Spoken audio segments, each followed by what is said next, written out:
নমো নমঃ। এই শ্রী শ্রী গোপাল ভবনের বর্ষাকালীন চিত্রটি একটু তুলে ধরতে চাইছি। এই তুলসী বৃক্ষ, ঘৃতকুমারী, আর এই এক বৃক্ষ, আর এই যে গোলাপটি একদিন একটা সময় 55-56টি, এই দুটি শাখা মাত্র রয়েছে, 55-56টি গোলাপ প্রদান করেছে। সেই গোলাপ আবার দেখুন কিভাবে উদ্ভাসিত হয়ে এই একটি কলিকা, এই একটি কলিকা, এটি প্রস্ফুটিত হয়ে গেছে, কত সুন্দর রং। আর এই একটি প্রস্ফুটিত হয়েছে, আবার এদিকে একটি কুসুম, এইদিকে একটি হতে চলেছে, এইদিকে একটি হতে চলেছে, তার মানে এইদিকে একটি হতে চলেছে, তার মানে যথেষ্ট গোলাপ প্রদান করেই চলেছে।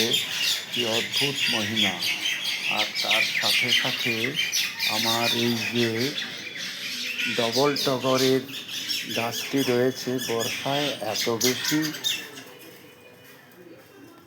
কুসুমিত হচ্ছে, মানে আনন্দে আত্মহারা হয়ে যায়। আর এই প্রচুর এই সমস্ত তার পাশে পাশে রয়েছে, সেগুলো প্রস্ফুটিত হবে সময় অনুসারে। এই সকলে দেখতেই পাচ্ছেন বন্ধুরা। হ্যাঁ, দেখুন কিভাবে কত কত কত কত হয়েছে। আর এইদিকে রয়েছে আবার এই ঝোপে আর কত কলি এসেছে, এই দিকেও দেখুন সেইভাবে রয়েছে।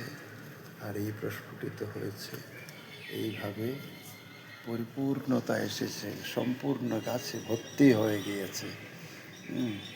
সবই আমার নিজের ভোগের জন্য নয়, আমার শ্রী শ্রী গৃহদেবতা যশোদানন্দনন্দন গোপালের শ্রীচরণে সচন্দন সমর্পণ করার জন্য এরা সকলেই কুসুমিত, স্ফুটিত হয়েছে।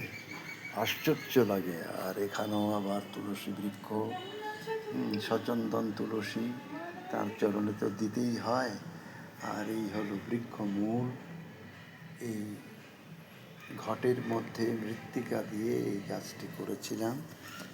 সুতরাং এইরকমভাবে অসাধারণ এই বর্ষাকালে কুসুমিত হয়েছে। কি অদ্ভুত না!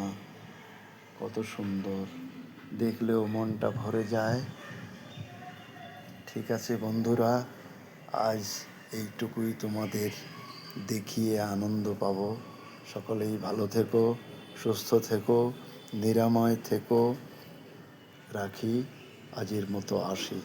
নমো নমঃ।